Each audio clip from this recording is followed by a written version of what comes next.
যিখন ৰাজ্যত এগৰাকী সাংবিধানিক পদবীত থকা ব্যক্তিৰ মুখৰ ভাষাৰ কোনো লেকাম নাই সেই ৰাজ্যত এইসকলৰ মুখৰ পৰা কিবা ভাল শব্দ আশা কৰিব পাৰি জানো ভাইৰেল হ'ব লাগে বিশ্ববাসীৰ আগত যে চাওক এইখনেই অসম যিখন অসমত এনেবোৰ জানুৱাৰ বাস কৰে এনেবোৰ অসভ্য বাস কৰে এনেবোৰ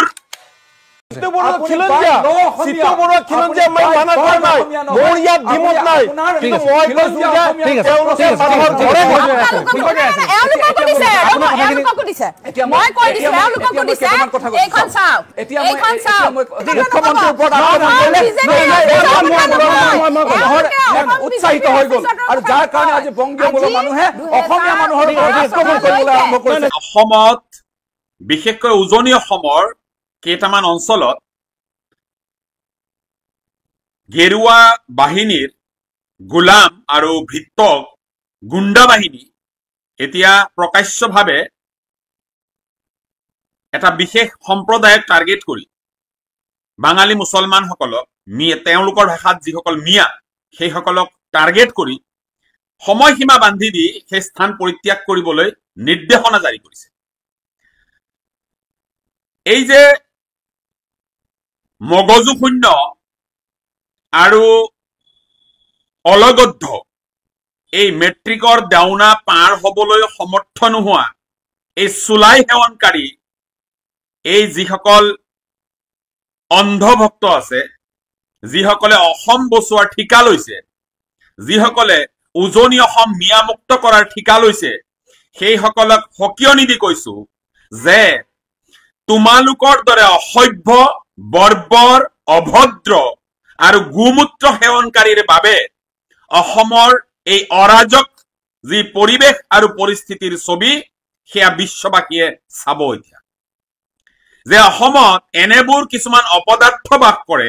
এনেবোৰ কিছুমান গোবৰ ভক্ত বাস কৰে অসমত এনেবোৰ কিছুমান মগজু শূন্য চান্দাজীৱী গুণ্ডা বাস কৰে যিসকলে চৰকাৰ প্ৰশাসনৰ সমান্তৰালকৈ তেওঁলোকে গুণ্ডাৰাজ চলাই গৈ থাকে একোটা বিশেষ অঞ্চলত তেওঁলোকৰ দপদপনি সেই অঞ্চলতে সীমাবদ্ধ তেওঁলোকৰ দপদপনি সেই অঞ্চলতে সীমাবদ্ধ এনেবোৰ অসভ্য জানুৱাৰৰ বাবে বৰ অসমৰ যিটো ভেটি আছিল সেইটো খহি গ'ল বৰ অসমৰ যিটো ভেটি আছিল সেইটো খহি গ'ল বৰ অসমৰ পৰা কেইবাখনো ৰাজ্যৰ উৎপত্তি হ'ল এইসকল জানুৱাৰৰ এনেবোৰ প্ৰবৃত্তিৰ বাবে এই যে উগ্ৰ এই চুলাই সেৱনকাৰী অসভ্যবোৰৰ বাবে আজি অসমীয়াৰ যিটো স্বাভিমান অসমীয়াৰ যিটো চিনাকি বিশ্ব দৰবাৰত সেয়া অৱনমিত হৈছে সংবিধান হাতত তুলি লৈ চৰকাৰ প্ৰশাসন পুলিচ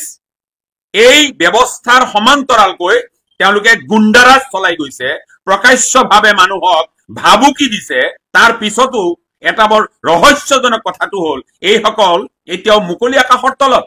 চৰকাৰৰ দম আৰু হিম্মত হোৱা নাই এইসকলক গ্ৰেপ্তাৰ কৰিবলৈ এইসকলৰ বিৰুদ্ধে আইনী ব্যৱস্থা ল'বলৈ আজি অসমখন সংক্ষিপ্ত কৰি তেওঁলোকে এতিয়া অসমৰ যিটো ছবি সেইটো উজনি অসমতে সংক্ষিপ্ত কৰিব বিচাৰিছে তেওঁলোকৰ নেৰেটিভটো হ'ল যে এতিয়া অসম বুলি ক'লে কেৱল উজনি অসম আৰু উজনি অসমতে এই অসমখনৰ যিটো ছবি সেইটো সংক্ষিপ্ত কৰাৰ দাবীৰে তেওঁলোকে এতিয়া ৰাজপথত ওলাইছে এই যে চকুত কলা চশমা লগাই এই যে টিভি কেমেৰাৰ আগত যিসকলে বীৰ হিচাপে প্ৰদৰ্শন কৰিব বিচাৰে এই কাপুৰুষসকল কেইটামানক দেখিছো যোৱাকালি কেইটামানক মই দেখিলো কেইটামান চুলাই সেৱনকাৰীয়ে ৰাতি চুলাই সেৱন কৰে আৰু ৰাতিপুৱাই গোমূত্ৰ সেৱন কৰি বগা চোলা পিন্ধি তেওঁলোকে ভদ্ৰতাৰ সাজ পিন্ধি ফেচবুকত তেওঁলোকে জ্ঞানৰ পোহৰ বিলায় আৰু সেইসকলে কেইটামান আণ্ডাৰ মেট্ৰিক সংগঠনৰ নেতাৰ পিছফালে বহি প্ৰেছ মিটত বহি তেওঁলোকে সেই কথা সমৰ্থন জনায় যে মিয়ামুক্ত উজনি অসম মিয়ামুক্ত উজনি অসমৰ শ্লোগান তেওঁলোকে আওৰায় কেইটামানক দেখিছো এই ছোটা ভীম যে কাৰ্টুনৰ ছোটা ভীম চৰিত্ৰটোৰ এটা হাইলাখ চৰিত্ৰৰ এটা নেতাক দেখিছো বিৰাট চিঞৰ বাখৰ তাক হেনো AK-47 লাগে এই ছোটা ভীমৰ দৰে কাৰ্টুনৰ চৰিত্ৰৰে তাক হেনো AK-47 লাগে ই হেনো গুলিয়াই মানুহ মাৰি সি ব্ৰহ্মপুত্ৰত পেলাই দিব এই সকলক কৈছো ইমান দিনে ভাষাবোৰ যিবিলাকৰ অসভ্য ভাষা দেখি আহিছিলো সেই সকলক নিজৰ ভদ্ৰতা কাৰণ সংস্কাৰী ঘৰৰ ল'ৰা মই নিজে সংস্কাৰ বুজি পাওঁ ভদ্ৰতাটো বুজি পাওঁ সেইবাবে এই সকলক এতিয়ালৈ আপুনি আপুনিয়ে কৈ আছিল এতিয়ালৈও আপুনি আপুনিয়ে কৈ আছো কাৰণ সংস্কাৰ বুজি পাওঁ এই সকলে এই যে মিয়া মানুহ দেখিলে তই তই তই তই কৈ থাকে এই সাহসটো হেউতে ক'ত পালে কাৰণ এওঁলোক অসংস্কাৰী ঘৰৰ ল'ৰা ঘৰত কোনো সংস্কাৰ নাই এইবোৰৰ ঘৰত কোনো সংস্কাৰ নাই অসংস্কাৰী ঘৰৰ ল'ৰা আৰু এই সকল ৰাতিপুৱাৰে পৰা কেৱল চুলাই আৰু মদ খাই নিজৰ জীৱনটো ধ্বংস কৰিছে আৰু অসমৰ উঠি অহা প্ৰজন্মক আদৰ্শ দেখুৱাইছে যে তেওঁলোককো এটা ধ্বংসৰ পথ দেখুৱাবলৈ এই সকল উঠি পৰি লাগিছে আৰু নিমাত চৰকাৰ প্ৰশাসন নিমাত যোৱাকালিৰে পৰা দেখিছো অসমত চৰকাৰ আছে জানো প্ৰশাসন আছে নে অসমত পুলিচ আছে ইয়াত সংবিধান বোলা বস্তুটো আছে নে সংবিধানত সন্নিবিষ্ট কৰা এই যে আৰ্টিকলছ বিলাক আজি 14, 15, 19, 21 এই যে আৰ্টিকলৰ এই আৰ্টিকল কেইটা সংবিধানৰ ইয়াতো ষ্ট্ৰং ভায়োলেশ্যন হৈছে উজনি অসমত বিশেষকৈ আৰু যিসকলে এই সংবিধানৰ এই আৰ্টিকলছবোৰ প্ৰকাশ্যভাৱে ভায়োলেশ্যন কৰি আছে তেওঁলোকৰ বিৰুদ্ধে কোনো ব্যৱস্থা লোৱা হোৱা নাই তাৰ মানে কৰবাত নহয় কৰবাত চৰকাৰে এই সকলক উদগনি যোগাইছে এনেবোৰ কাৰ্য কৰিবলৈ আৰু অসমখন ৰক্তাক্ত কৰাৰ এটা প্লানিং অসমত বিবেকবান মানুহ এতিয়াও বৰ্তি আছে এই যে কলা চশমা পিন্ধি এই যে বীৰৰ দৰে দেহৰ মূৰৰ পৰা ভৰিলৈ টেটু আঁকি যিসকলে নিজকে বীৰ বুলি জাহিৰ কৰিব আহিছে এইকেইটাতো কাপুৰুষ এইকেইটা কাপুৰুষ থাৰ্ড জেণ্ডাৰ এইকেইটা কাপুৰুষ এইকেইটা থাৰ্ড জেণ্ডাৰ কাৰণে এনেদৰে বীৰৰ দৰে আচৰণ কৰে কেৱল মাত্ৰ দুৰ্বল শ্ৰেণীৰ মানুহক টাৰ্গেট কৰি সেইসকলক তই মই ব্যৱহাৰ কৰি সেইসকলক অভদ্ৰ আচৰণ কৰি সেইসকলক এটা স্থান পৰিত্যাগ কৰাৰ বাবে সময় নিৰ্ধাৰণ কৰি দি এইসকলে নিজৰ কাপুৰুষৰ দৰে যি পৰিচয় দাঙি ধৰিছে তাৰ বাবে আমি লাজ পাইছো এই কথা বতৰাবোৰ এতিয়া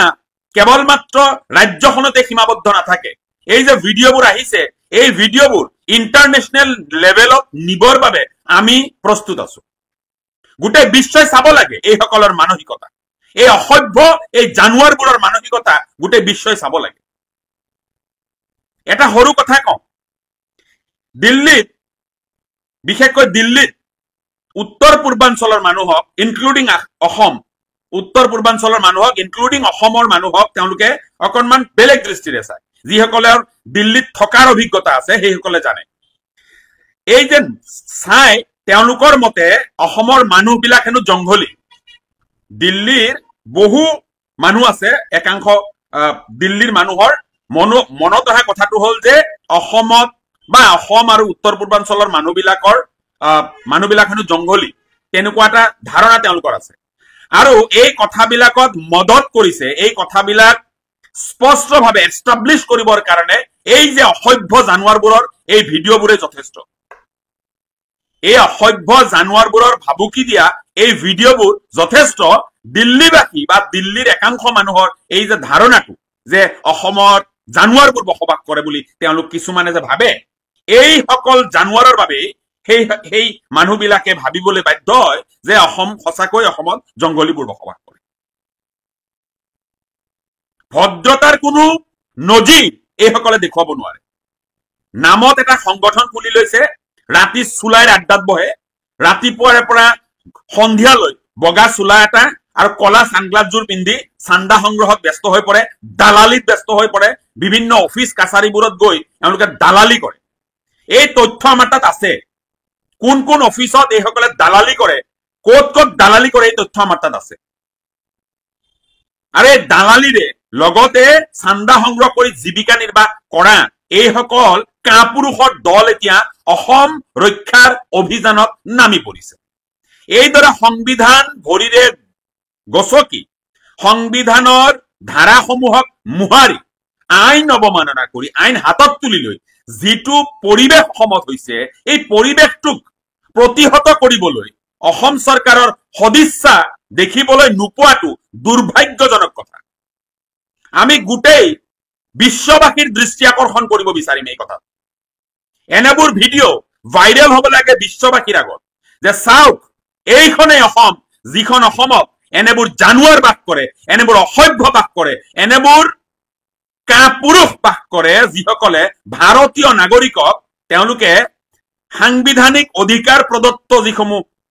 কথা বতৰা সেইবোৰৰ পৰা কাৰোবাক সেই অধিকাৰসমূহ কাঢ়ি নিবৰ বাবে এনেদৰে প্ৰকাশ্যভাৱে গুণ্ডামি কৰি তেওঁলোকে এটা অসভ্য বাতাবৰণ অসমত সৃষ্টি কৰে এই ভিডিঅ'সমূহ গোটেই বিশ্ববাসীৰ ওচৰত ফাদিল কৰা হ'ব গোটেই বিশ্বই চাব লাগে যে অসমত আচলতে কি হৈ আছে ইয়াত চৰকাৰ চলিছেনে এই কথা বিশ্ববাসীয়ে প্ৰশ্ন কৰিব আৰু দুটামান দিন যাবলৈ দিয়ক বিশ্ব সম্প্ৰদায়ে প্ৰশ্ন কৰিব যে ভাৰতবৰ্ষৰ এখন ৰাজ্য অসমত চৰকাৰৰ প্ৰশাসনৰ কিবা শাসন চলিছে নে নাই নে সমান্তৰালভাৱে গুণ্ডাৰাজ চলিছে কথা বতৰাবোৰ ইমান এটা পৰ্যায়লৈ নিয়া হৈছে চূড়ান্ত পৰ্যায়লৈ নিয়া হৈছে কথা বতৰাবোৰ চূড়ান্ত পৰ্যায়লৈ নিয়া হৈছে আৰে এয়া কেনে ধৰণৰ নেৰেটিভ যে উজনিত নিয়া থাকিব নোৱাৰিব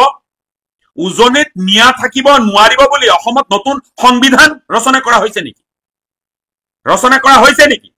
আৰ্টিকল 19(1)D আৰ্টিকল 19(1)E যিসকলে নাজানে পঢ়ি লওক আৰু কাৰোবাৰ ঘৰত যদি সংবিধান নাই সেইসকল ভৃত্য গোলাম কাপুৰুষ অসভ্য জানুৱাৰক কৈছো আহিব আমাৰ তাত সংবিধান পঢ়াম আৰু শিকাই পঠিয়াই দিম অভিভাৱকত্বহীন নহয় এই মিয়াসকল মানি আপোনালোকে জানি থওক মিয়াসকল অভিভাৱকত্বহীন নহয় মিয়াৰো অভিভাৱক আছে এই কথা জানি থওক এইদৰে শ্ৰমিক একাংশক শ্ৰমজীৱী মানুহখিনি খাটি খোৱা পেটৰ দায়ত পৰি এটা অঞ্চলৰ পৰা আন অঞ্চলত গৈ পেটৰ দায়ত পৰি থকা মানুহখিনি এইদৰে বৰ্বৰ আচৰণ কৰা কাৰ্যক বিশ্বই চাব এতিয়া আমি বিচাৰিছো বিশ্বই চাব লাগে বিশ্বই হাঁহিব লাগে এনেবোৰ দৃশ্য চাই বিশ্ব সম্প্ৰদায়ে হাঁহিব লাগে আমি কামনা কৰিছো নিৰ্লজ্জসকলৰ এই আচৰণে নিজকে অসমীয়া বুলি ক'বলৈ এতিয়া লাজ লগা হ'ল নিৰ্লজ্জ সোপাৰ এই আচৰণত আমি অসমীয়া বুলি ক'বলৈ লাজ পোৱা হলো এতিয়া এই ভিডিঅ'ৰ তলত কেইটামান অসভ্য গোলাম কেইটামান কাপুৰুষ আহি পেলাই ইয়াক কমেণ্ট কৰিব কমেণ্ট ফালিব তেওঁলোকে যা তা তেওঁলোকৰ মুখৰ ভাষাৰ লেকাম নাই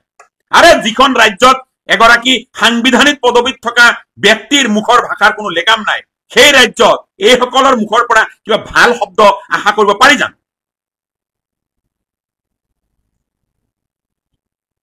মৌন হৈ মানুহ বহি থাকিলে ভাবি নলব যে এইসকল মানুহ বুবা বুলি ভাবি নলব আজি মই ধন্যবাদ দিছো উজনি অসমত কেইবাটাও সংগঠন মই দেখিছো বা ব্যক্তি বিশেষক মই দেখিছো যিসকলে এই কথা বতৰাবোৰক বিৰোধ কৰিছে এই কথা বতৰাবোৰক বিৰোধ কৰিছে আৰু এই গুণ্ডাসকলক এই অসভ্যবোৰক এই কাপুৰুষ বিলাকক সন্মুখৰ পৰা তেওঁলোকক প্ৰতিহত কৰিবলৈ আগবাঢ়ি আহিছে মই ধন্যবাদ দিছো আৰু এনে পৰিৱেশ হ'ব লাগে অসমত এই গুণ্ডাসকলক ঘৰৰ ভিতৰত সোমোৱাৰ এটা পৰিৱেশ সৃষ্টি কৰিব লাগে যে এই গুণ্ডাসকল যেন ঘৰৰ ভিতৰত সোমাই যায় এনেদৰে অসভ্যালি কৰিবলৈ যে তেওঁলোক ৰাজপথলৈ নাই আজি এই গোটেই কথা বতৰাবিলাক লৈ ভাৰতবৰ্ষৰ প্ৰধানমন্ত্ৰী সমন্বিতে নেশ্যনেল হিউমেন ৰাইটছ কমিশ্যন মহামান্য উচ্চতম ন্যায়ালয়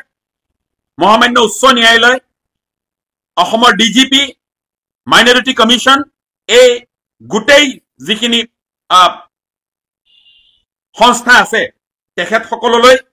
এটা ৰিপ্ৰেজেন্টেশ্যন আমি দিবলৈ আজি সাজু হৈছো এটা সময়সীমা বান্ধি দিছে কিন্তু তাৰ পিছত কিন্তু নিজে ব্যৱস্থা ল'ম বুলি কৈছে উজনি অসমৰ পৰা সিতু বুঢ়া আমাৰ সৈতে পোনপটীয়াভাৱে আছে আপুনি কি ক'ব নাই তেওঁলোকৰ কাম কাজবিলাক চাই আছো তেওঁ মানে তেওঁৰ বক্তব্যত কৈ গ'ল যে উজনি অসমত নাৰী মানে ওলাই আহিব নোৱাৰে সন্ধিয়া সময় বা ড্ৰাগছ অপৰাধটো বেছি হৈছে গতিকে এইবিলাক সুৰক্ষা দিবলৈ এইবিলাক নিয়ন্ত্ৰণ কৰিবলৈ চৰকাৰৰ এটা ব্যাগুম বিভাগ আছে আৰক্ষী আছে বা বিভিন্ন ধৰণৰ বিভাগ আছে কিন্তু ইয়াৰ লগত তেওঁলোকে মানে এই মিয়া মুছলমানসকলক সাঙুৰি লৈছে যদি মিয়া মুছলমানসকলে তাতে কিবা বেয়া কাম কৰিছে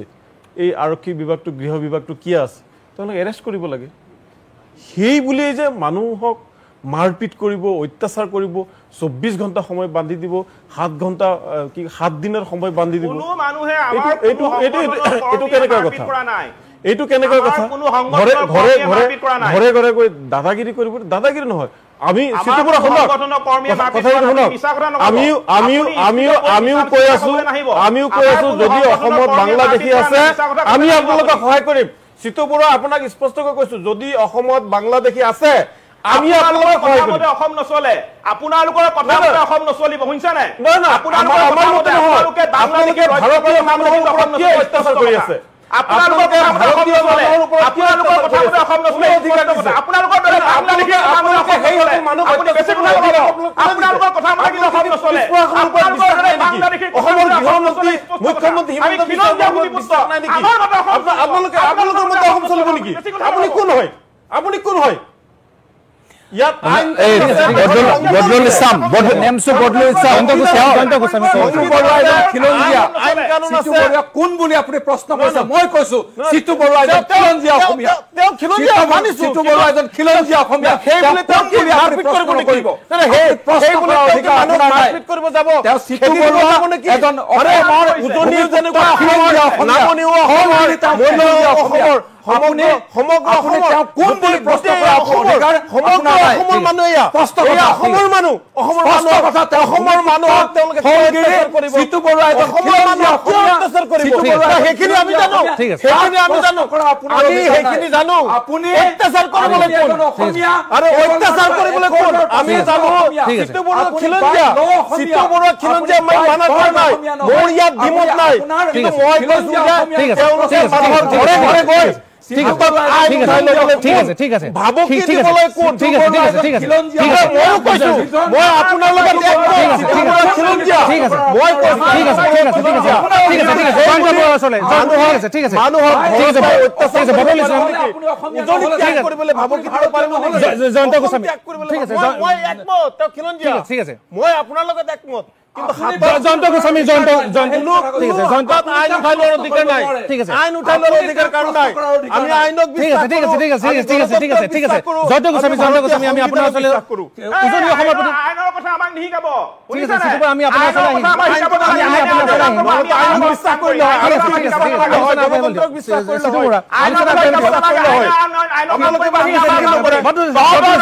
আমি খেলিবে স্পষ্ট কথা ঠিক আছে বিদেশী অসমত স্থান নাই বিদেশী খেলিবে ঠিক আছে জয়ন্ত বদলি চাম আপোনাৰ ওচৰলৈ জয়ন্ত গোস্বামী আপোনাৰ ওচৰলৈ উজনি অসমৰ প্ৰতি অস্তিত্ব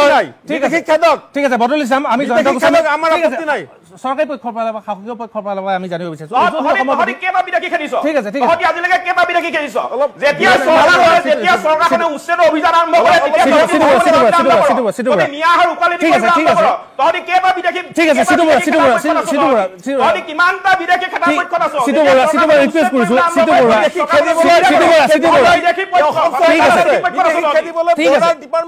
আৰক্ষী আছে ঠিক আছে আমি আৰক্ষীৰ ওপৰত বিশ্বাস গতিকে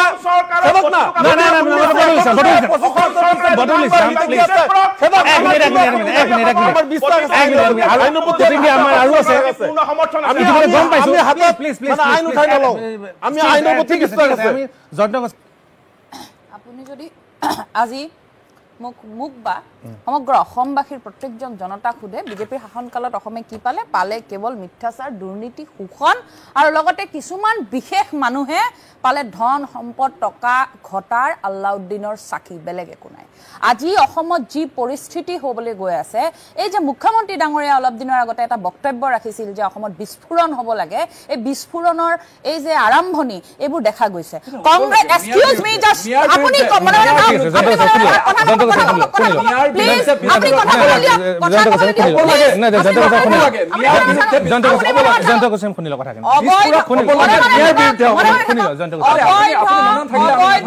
বাংলাদেশীৰ পক্ষত কোনো কাৰণতে কংগ্ৰেছ দল নাই অবৈধ বাংলাদেশীৰ বিৰোধিতা কৰা প্ৰত্যেকটো দল সংগঠন লগতে চৰকাৰৰ আমি সহযোগ কৰোঁ কিন্তু কথাটো হ'ল কি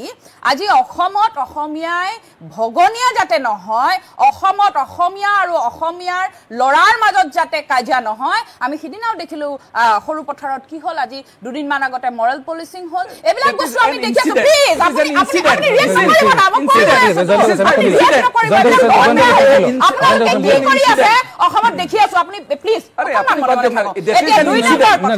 অসমত কি পালো আমি এই যে তেওঁলোকে দল সংগঠনসমূহে বাংলাদেশীৰ বিৰোধিতা কৰিছে তাক আমি আদৰণি জনাওঁ তাত আমাৰ কোনো দ্বিমত নাই হেয়া যিনিকত দল সংগঠন হ'ব পাৰে কিন্তু ল হাতত তুলি ল'ব নোৱাৰে আৰু ইয়াতে আমি বাই বাৰ্থ বাই ল এইবিলাক কথাও শুনিছো আজি এডভোকেট আজি আমাৰ বিজেপিৰ মুখপাত্ৰ এডভোকেট তেখেত বহি আছে কিন্তু তেখেতে আইন নামানে ভাৰতীয় সংবিধানৰ এই বিশেষ ক্লজ কেইটা চালে বুজি পাব হয়তো এডভোকেট ডাঙৰীয়া সদায় চাই আৰু দেখাও পায় যে ভাৰতীয় সংবিধানে ভাৰতীয় মানুহক ভাৰতৰ ভিতৰত যিকোনো ঠাইত অহা আৰু যোৱা যিকোনো ঠাইত বৈধ চাকৰি কৰাৰ কাৰণে স্বাধীন ঘোষণা কৰিছে ইয়াত কোনো দ্বিমত নাই 2 নম্বৰ কথা আমি আমি বিৰোধিতা কৰো আমি উচ্ছেদৰ আপুনি ট্ৰাইবেল বেল্টৰ কথা নকবা আপোনালোকে কি কৰি আছে আমি দেখি আছো দিলীপ শইকীয়া ডাঙৰীয়া ট্ৰাইবেল বেল্ট যাব নোৱাৰে আপুনি বাদ দিয়ক না আপোনাৰ ৰকিবুল হুছেইনে কি কৰিলে ভূমি দখল কৰি ললে আপোনাৰ বৈদ্যুত বৰলে কি কৰিলে হাজাৰ বনাইছে অট্টালিকা বনাইছে আপুনি দখল কৰি ললে আপুনি বাগান খুলিলে আজি অসমৰ মুখ্যমন্ত্ৰী ডাঙৰীয়া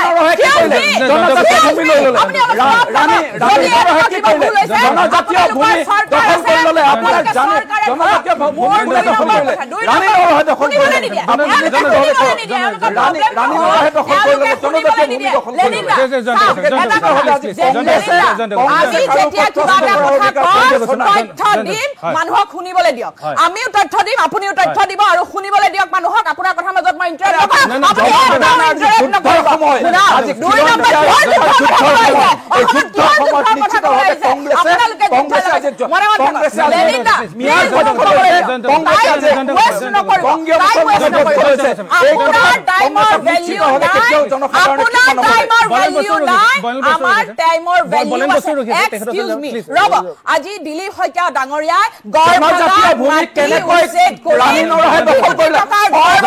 বিঘা ভূমি জনজাতীয় ভূমি আজি ৰাণী নৰহে দখল কৰিলে তাৰ প্ৰশ্নৰ উত্তৰ ৰাণী নৰহে আজি জনজাতীয় মিচিং মানুহৰ ভূমি লৈ গ'লে আজি ৰাণী নৰহৰ প্ৰশ্নৰ উত্তৰ দিয়ক আপুনি কেনেকৈ বিঘা ভূমি আজি ৰাণী নৰহে দখল কৰিলে ৰকিবুল হুছেইন ডাঙৰীয়াই কেনেকৈ আজি বিঘা ভূমি দখল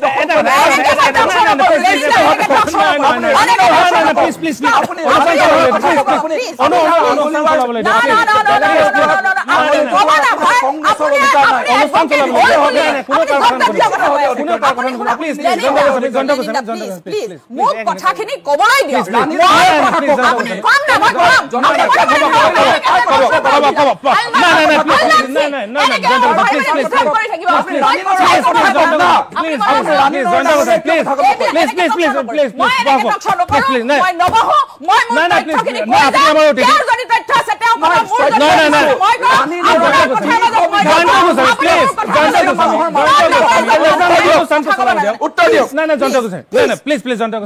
তথ্যখিনি ভালদৰে ক'ব দিয়ক তেওঁ যেতিয়া ক'ব মই এটা শব্দ নকওঁ মই যেতিয়া কম মই নিবিচাৰো যে আপুনি কওক আৰু আপুনি যেতিয়া তথ্য দিব আপোনাৰ কথাত মই ডিস্টাৰ্ব নকৰো আপুনি যিমান ক'ব লগা আছে ক'ব এতিয়া মই আপোনাক কৈ আছো দিলীপ শইকীয়া ডাঙৰীয়া আজি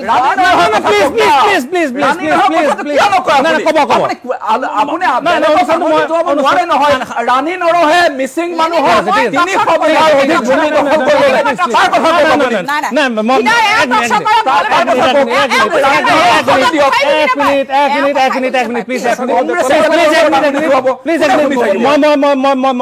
প্লিজ এক মিনিট অনুষ্ঠানটো ভালকে চলাব দিয়ক এটা খুব সিরিয়াস মেটার এটা খুব সিরিয়াস মেটার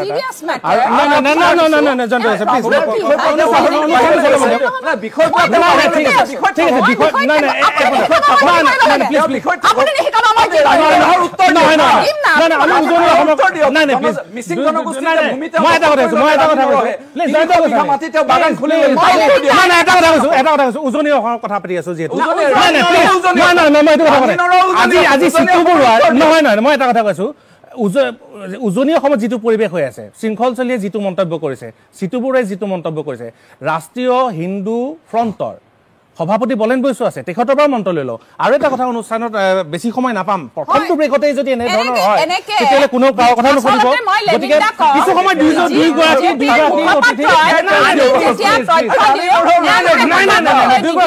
এওঁলোকৰ লগত এওঁলোকে আমাৰ তথ্যবোৰ মানুহক শুনিবলৈ নিদিয়ে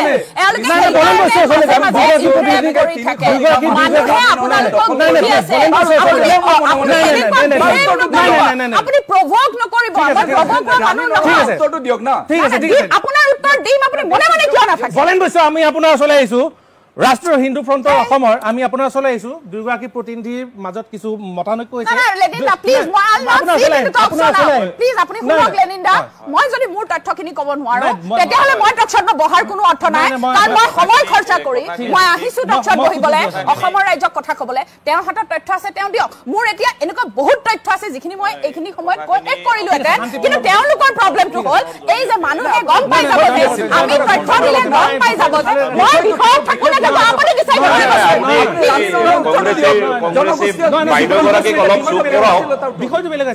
বেলেগক ক'ব দিয়ক অলপমান হয় বলেন গোস্বামী ডাঙৰীয়া আমি আপোনাৰ ওচৰলৈ আহিছো উজনি অসমৰ পৰিৱেশ পৰিস্থিতিক লৈ মই জানো যে আপোনালোকৰ এখন গুৰুত্বপূৰ্ণ সভা অনুষ্ঠিত হৈ আছিলে আৰু DY 365 আপোনাক কোৱাৰ বাবে এই সভাৰ মাজৰ পৰা আপুনি আমাক সময় দিছে তাৰ বাবে ধন্যবাদ জনাইছো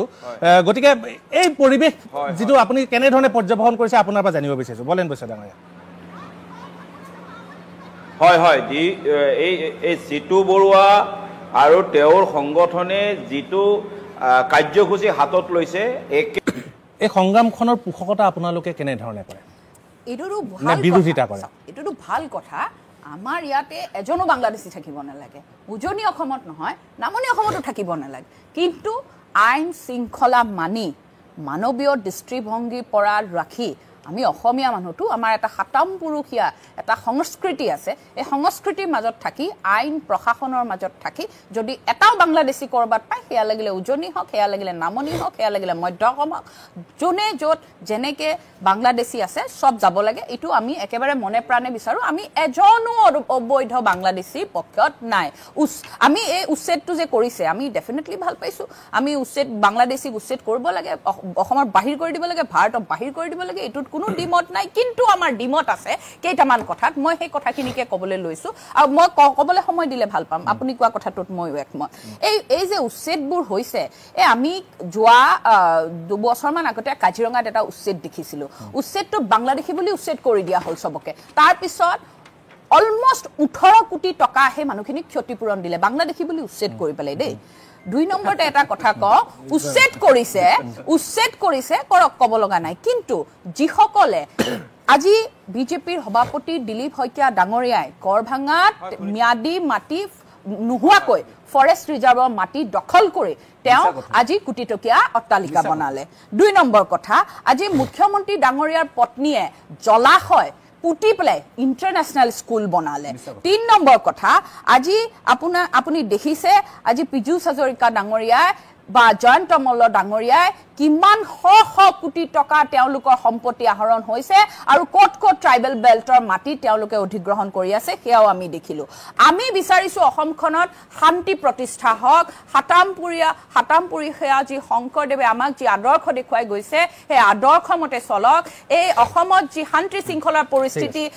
থাকি আগতে আছিলে সেইবিলাক থাকক আৰু 3 নম্বৰ কথা আজি অসমে কি পালোঁ মই সেইকাৰণে সুধিছোঁ আজি বিজেপিৰ শাসনকালত অসমে কি পালে অসমে আজি মুখ্যমন্ত্ৰী সুহাদ স্বৰূপ আজি তুলিৰাম ৰংহাঙৰ কাৰ্যালয়ত আমি কোটি টকা অট্টালিকা দেখিলোঁ আজি আমি এনেকুৱা অসমৰ অভিভাৱক স্বৰূপ অসমৰ সাহিত্য সভাৰ প্ৰাক্তন সভাপতি আমি আজি ডক্টৰ নগেন শইকীয়া দেৱে কি কৈছে আজি যে মুখ্যমন্ত্ৰীৰ কাম কাজ দেখি আমি ভয় খাইছোঁ আজি ডক্টৰ নগেন শইকীয়া ডাঙৰীয়া নিচিনা মানুহে আজি ক'বলৈ বাধ্য হৈছে যে তেওঁলোকে ভয় খাইছে কংগ্ৰেছৰ অভিযোগ আপোনালোকৰ ওচৰত যদি আইনীগতভাৱে যদি এই যিকেইটা অভিযোগ ধৰক RTA তথ্য জনাৰ অধিকাৰে হওক বা কিবা এই অধিকাৰ সমূহৰ পৰা তথ্য সহকাৰে অধিকাৰ লৈ যদি ব্যৱস্থা চৰকাৰী ব্যৱস্থা গ্ৰহণ কৰিব ঠিক আছে আজি অসম বিজেপি আইনী ব্যৱস্থাৰ কাৰণে যদি তেখেতসকল আগবাঢ়ে আজি অসম ৰাজ্যিক বিজেপি কাৰ্যালয়টো 2018 চনলৈকে যি মাটিত আছিল চৰকাৰী ভূমি আছিল জানেনে এইবিলাক ক্ষেত্ৰত যদি 2018 লৈকে অসমৰ বিজেপি চৰকাৰে অসম ৰাজ্যিক বিজেপি ভৱনটো কেনেকৈ বনালে এইটো কথা এক নম্বৰ মই এটা উত্তৰ দিম এক নম্বৰ কথা কাজিৰঙা টোটেল আপুনি জানেনে WPC কেছ নম্বৰ 648/2013 এই গোচৰত কাজিৰঙাৰ ডাইৰেকশ্যন আছিলে যে কাজিৰঙাৰ যিটো এক্সটেণ্ডেড এৰিয়া বুঢ়াপাহাৰ ডাউনষ্ট্ৰীম সেইটোত তাত এভিকশ্যন কৰিব লাগে তাত টোটেল 400 ঘৰ মানুহ আছিল 400 ঘৰ বংগীয় মূলৰ মানুহ অৰিজিনেল বংগীয় মূলৰ মানুহ আছিলে তাৰে ভিতৰত 14 ঘৰ মানুহ কোন আছিলে জানে আমাৰ হাজৰিকা বৰা শইগা তেওঁলোকৰ ম্যাদী পট্টাৰ মাটি আছিলে কাৰণ এক্সটেণ্ডেড এৰিয়া আছিলে তেওঁলোকে এপ্লাই কৰিছিলে কোনোবা সময়ত তেওঁলোকক ম্যাদী পট্টা পাইছিলে তাৰ কাৰণে তেওঁলোকক 14,72,700,000 হিচাপ দি আছো 14,72,723 টকা সেই তেওঁলোকৰ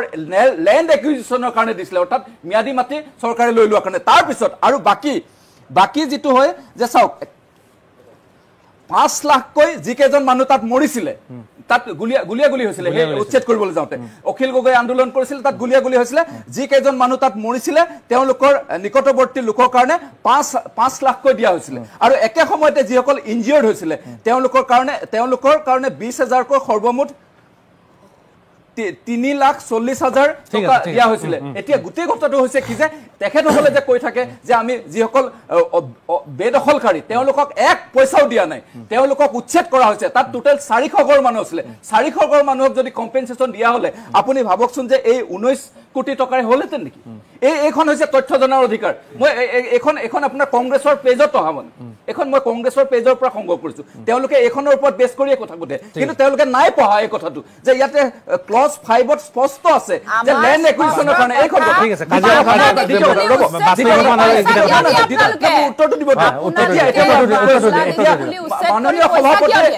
মাননীয় সভাপতি দিলীপ শইকীয়া ডাঙৰীয়াৰ কথা কোৱা হৈছে দিলীপ শইকীয়া ডাঙৰীয়াৰ যেটো ঘৰ বা যে ডকুমেন্টেশন চাই আইছো এটো ডেফিনেটলি আবণ্টনৰ ঘৰ এটো ডেফিনেটলি তাত পট্টা আছে তেওঁৰ পট্টা আছে আৰু তাত পট্টা আছে দিলীপ শইকীয়া ডাঙৰীয়াৰ নামত তাত পট্টা আছে স্পষ্ট কথা মই আপোনাক দায়বদ্ধতাৰে কৈছো মই আজি দায়বদ্ধতাৰে কৈছো এনি ইলিগেলিটিজ যদি দেখাব পাৰে অসম ৰাজ্যিক বিজেপি দায়বদ্ধতাৰে কৈছো এনি ইলিগেলিটিজ যদি দেখাব পাৰে তাৰ কাৰণে মই দায়বদ্ধ দিলীপ শইকীয়া ডাঙৰীয়াৰ সেই মাটি টুকুৰাৰ কাৰণে যদি এনি ইলিগেলিটিজ দেখাব পাৰে তাৰ কাৰণে মই দায়বদ্ধ দ্বিতীয় কথা যেটো মাননীয় মুখ্যমন্ত্ৰী ডাঙৰীয়াৰ পৰিবাৰৰ কথা কৈছে নিশ্চিতভাৱে মই আপোনাক স্পষ্ট কথা যে কোনো ধৰণৰ ইলিগেলি কোনো ধৰণৰ জলাশয় কোনো ধৰণৰ ওয়েটল্যান্ড তেও কোনো ধৰণে ব্যৱহাৰ কৰা নাই কিবা যদি আছে মই অনুৰোধ জনাম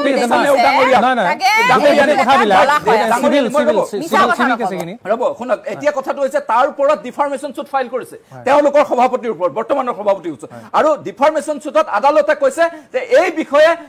গৌৰৱ গগৈ ডাঙৰীয়া কোনো ধৰণৰ মন্তব্য নকৰিব তাৰ ষ্টিকচাৰ দিছে আদালতে আপোনালোকক দিছে আপোনালোকক দিছে মই কৈ দিছে আপোনালোকক দিছে এইখন চাও ক্যামেৰা যদি জুম কৰে আজি হাইকোৰ্টে কি দিছে চাও এখন না আজি কৈছে গোৱালপাৰাত যিসকলে বিষয়া উচ্ছেদ চলাইছিলে মুখ্য সচিবকে ধৰি গোৱালপাৰা আয়ুক্ত আৰক্ষী আয়ুক্ত আগষ্টত হাজিৰ হ'বলৈ দিছে প্লিজ আপোনালোকৰ জাননী আহি আছে প্লিজ এটা কথা নকব উত্তৰ দিব না এতিয়া মই কৈ আছো শুনক গিৰ গাই নামত গৰু চুৰি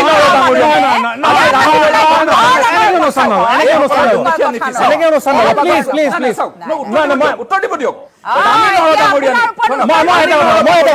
কংগ্ৰেছে 300 বিঘা মাটি মিছিং মানুহৰ দখল কৰি উঠাই লোৱা যাব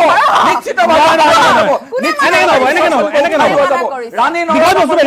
মিছিং মানুহ উত্তৰ দিব কিয় নিদিয়ক আপুনি উত্তৰ দিলে উত্তৰ ৰাণী নহয় কথাটো আনিলে আপোনাৰ অনুৰোধত মই এটা কথা কৈছো উত্তৰ দিব সভাপতিৰ কথাটো ক'লে মুখ্যমন্ত্ৰীৰ কথাটো ক'লে চাওক এতিয়া মোক উত্তৰ দিব এতিয়া মূল কথাটোলৈ আহোঁ শুনক আজি জনগোষ্ঠীয় মানুহৰ ভূমি ৰাণী নহৰ ডাঙৰীয়াই নিয়ে দখল কৰি ল'লে ব্যৱস্থা হ'ব নিশ্চয় এতিয়া আপুনি চাওক এতিয়া আজিৰ তাৰিখত কি কথা হৈছে আজিৰ তাৰিখত আজি যেতিয়াই কংগ্ৰেছৰ সভাপতি ৰাহুল গান্ধী ডাঙৰীয়া অসমলৈ আহিলে যেতিয়াই ৰাহুল গান্ধী ডাঙৰীয়াই অসমৰ মুখ্যমন্ত্ৰীৰ ওপৰত আক্ৰমণ কৰিলে উৎসাহিত হৈ গ'ল আৰু যাৰ কাৰণে আজি বংগীয় মূলৰ মানুহে অসমীয়া মানুহৰ ওপৰত আক্ৰমণ কৰিবলৈ আৰম্ভ কৰিছে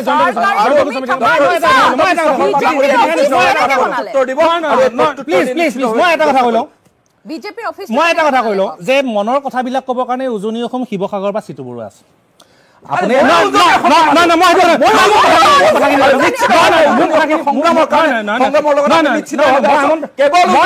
আপুনি সমগ্ৰ অসমৰ পৰা এইসকল লোকক আমি নিষেধ কৰিব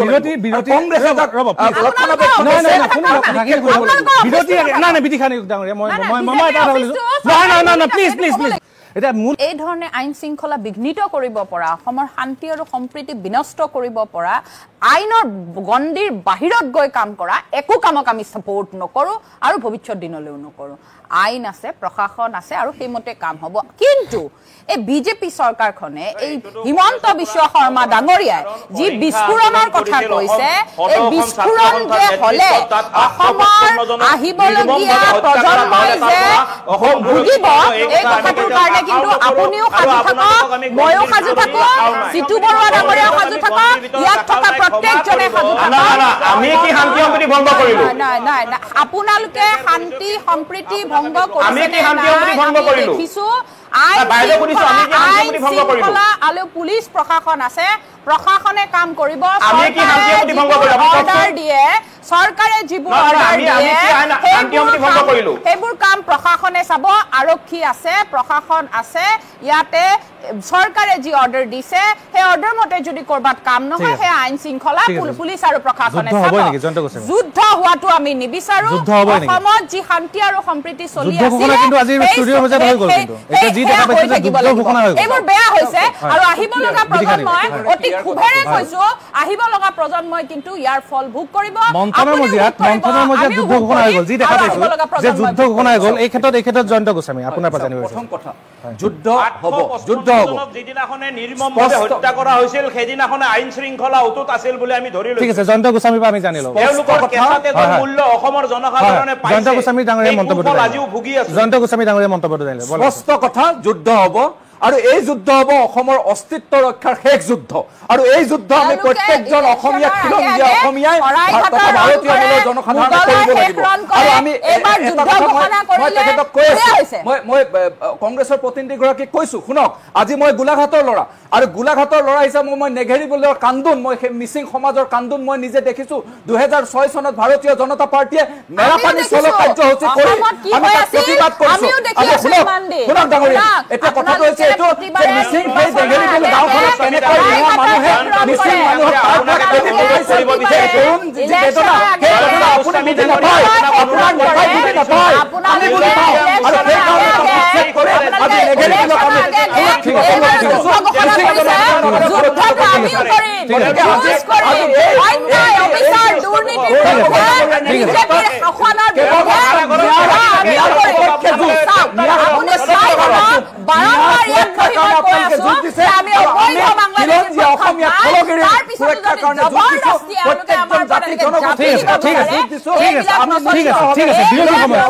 ঠিক আছে ইতিমধ্যে আপোনালোকে অনুষ্ঠানটোৰ যোগেদি বহুখিনি কথাই গম পাইছে এনেকুৱা এটা ভয়ংকৰ পৰিস্থিতি হৈ আছে সামাজিক মাধ্যমততো চাবই নোৱাৰি আপোনালোকেতো গম পাইছে হিন্দু মুছলমানক লৈ পিনি যেনেকুৱা ধৰণৰ ভয়ংকৰ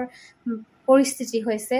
মানে আচৰিত ধৰণৰ ভাড়াঘৰ দিয়া নাই মুছলমানক হিন্দু লোকসকলে এনেকুৱা ধৰণৰ হিন্দু মুছলমান ভাগ হৈ গৈছে কিন্তু এনেকুৱা হ'ব নালাগে উচ্ছেদিত লোকসকলক লৈ পিনি এনেকুৱা ডাঙৰ এটা যুদ্ধ হৈ আছে যদিহে আপোনালোকে অনুষ্ঠানটো চাই ভাল পালে যদিহে গুৰুত্বপূৰ্ণ বুলি ভাবিছে ভিডিঅ'টো সকলোৰে মাজত শ্বেয়াৰ কৰি দিব লাইক এটা কৰি দিব কমেণ্ট কৰিবলৈ নাপাহৰিব ভিডিঅ'টো সম্পূৰ্ণ চোৱাৰ বাবে সকলোলৈ বহুত বেছি ধন্যবাদ থাকিল